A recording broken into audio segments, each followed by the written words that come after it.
Located on the western coast of Vardenfell, Seyda Neen is not the most welcoming and hospitable place.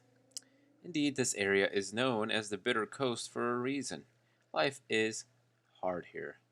The town is modest, to put it kindly. There are a few middle class homes, but most of the residents live in little huts made of sticks and twine. Needless to say, this is not a wealthy town. The surrounding area isn't much more welcoming. It's full of critters that are as likely to eat you as look at you. However, for an adventurer like ourselves, there is opportunity to be had. We can go around the area and kill some mud crabs for experience, as well as to sell their meat at market. We can also gather some mushrooms and herbs to sell. This way we can make a little bit of gold, gear up, and get our feet wet before we start our main adventure. Exploring the nearby area close to Seyda Neen, we find a corpse. Oh well, another victim of the inhospitable island, no doubt. Well, if we go ahead and ruffle through his belongings, we find that he is Processus Vitellius, tax collector. On his body, we have tax records for Seyda Neen and 200 gold. Seems like he probably drowned and washed ashore here from Seyda Neen. And if we're particularly nosy, we could see who has and hasn't paid their taxes. Interesting. Well, let's see if we can tell a guard or inform someone of the finding of the body. Approaching a guard and asking him about the body, we are told to report to Secusius Ergala. If we are so inclined. That's a weird way of putting it, but okay. It's also interesting to note that the dialogue option is the murder of Processus Vitellius. Was he actually murdered? I mean, I don't know. It seems to me like he drowned or something, or maybe he was killed by mud crabs, but I don't think he was murdered. The gold wasn't taken after all, so it doesn't seem like foul play. What do you want? Speaking to Socusius, he asks us if we found the gold. Now, as with our last quest, we can either lie and keep the gold, which will end the quest, or we can tell the truth. And there's a lot more to this story if we tell the truth, so we'll go ahead and tell him that, yeah, we found the gold. Secusius thanks us for our honesty and he asks us to investigate. Bring the murderer to justice. He goes ahead and gives us his blessing to execute the person responsible, because killing a tax collector is a crime punishable by death. Alright, let's see, who can we ask? I think we could go ahead and ask our old pal Fargoth. He tells us that no one really liked Processus because he was a tax collector, and okay, yeah, fair enough. That's not a weird thing. But he also tells us that he was always showing off his wealth, and folks around town thought that perhaps he was skimming off the top. This made him even more unpopular. I could totally see why that would rub people the wrong way, and I mean, we've seen Seyda Neen is not the most prosperous town. People here are just simple fishing folk. Having someone walk around showing off their fancy new clothes and jewelry while you're scraping a living would be obnoxious to say the least. But still worse is the fact that people thought he was robbing them, or rather, not robbing, more like he's collecting more from the people than they're supposed to be paying and then keeping the excess. I could definitely see that making people angry. We also learned that one person in town actually liked him. Young Dunmer woman named Thavir Vidrano. We can find her in the lighthouse. Presumably she tends the lighthouse, so it's never really confirmed one way or another. In any event, we'll walk over and tell her the bad news. Understandably, she's distraught and such. Make it quick, Outlander. Well, she tells us that Processus was a kind and gentle soul. he would never hurt anyone. Well, pressing her a little further, we find out that he did have a little heated debate that one time with a local fisherman named Foreign Gilnith in regards to some overdue taxes. Well, it seems to me that the next logical step is to go interrogate Foreign. Thavir also asks us to bring back Vitellius' ring so she can remember him by. Now, Foreign lives in a small hut on the edge of the water. His door faces directly to Fargoth's stump. If we enter, we see that he's just a poor fisherman.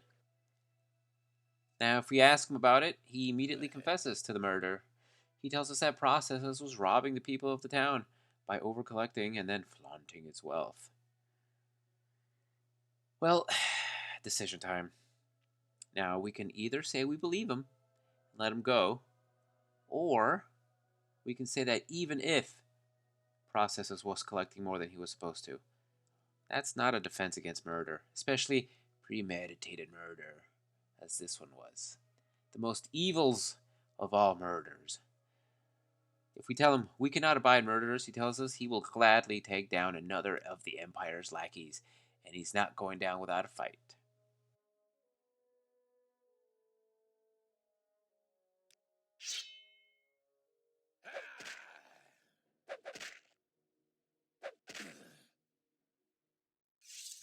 Well, he didn't put up much of a fight.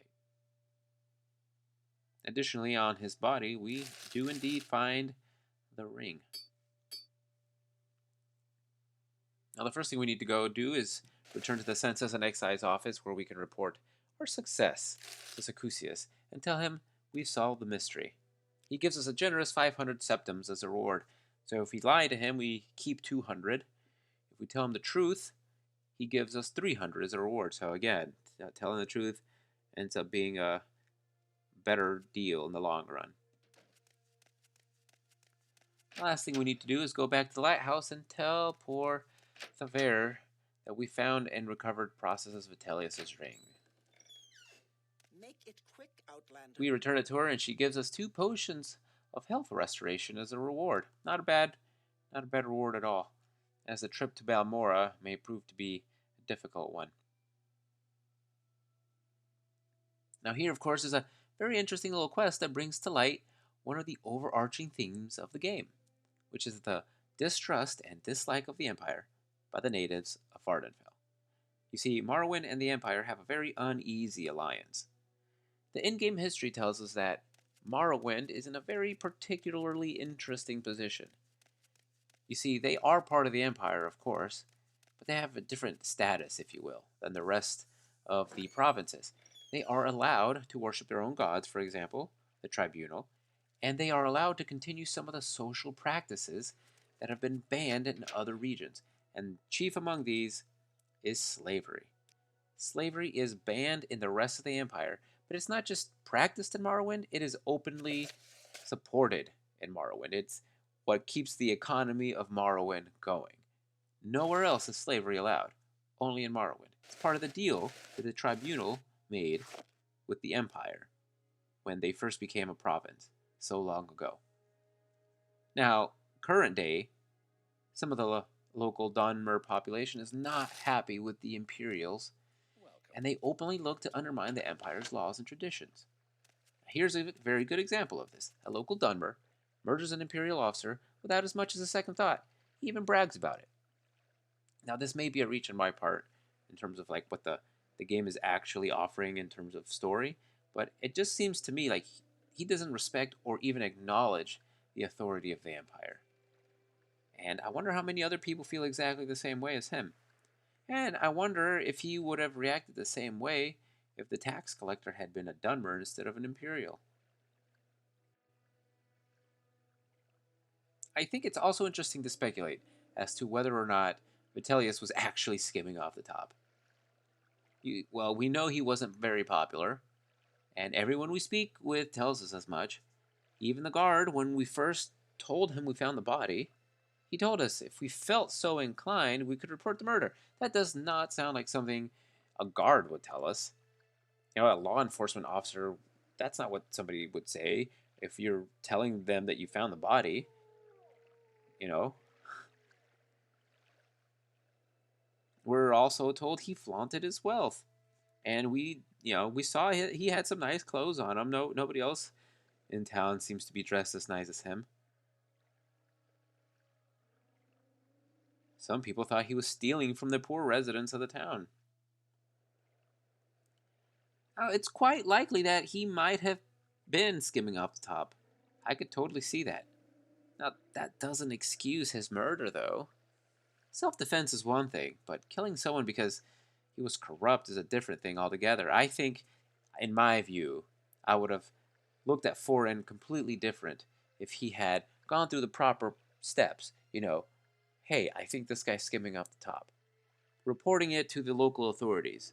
And only then, if they had done nothing, then maybe he takes it into his own hands. Maybe. But just automatically, step one is killing him. I don't think so. I don't buy it. It's also quite interesting to note that Foreign had the highest taxes due. He hadn't paid them. Perhaps there was a secondary motivation to killing him than just his alleged corruption. There's also something else important to note. Well, not that important, but in terms of the quest itself. You can also get this quest by asking people around town about the latest rumors. Now, I have Blood Moon, the expansion, installed. So whenever I ask anyone about the latest rumors, it triggers the quest to go to Blood Moon. So it would not trigger for me this way. If you did not have Blood Moon installed, or if you've already been to Solstheim, or already triggered that opening quest, then asking people around town in regards to latest rumors, they would tell you nobody has seen Processus Vitellius for a while, and that would trigger the quest. That would get you exploring the area to see if you could find his body. But because of that, I had to go around and discover his body on my own. And in fact, the first time I ever played this game, way back in the day, I happened to run across his body as I was doing exactly that, killing mud crabs for experience and selling their meat back at the market to be able to afford a better sword. So anyway, those are the two ways you can trigger this quest, either by finding the body or asking the town folk about latest rumors. But in either event, there you have it, boys and girls, the story of the death of a taxman. Join me next time as we continue to explore the lore and loot of Morrowind.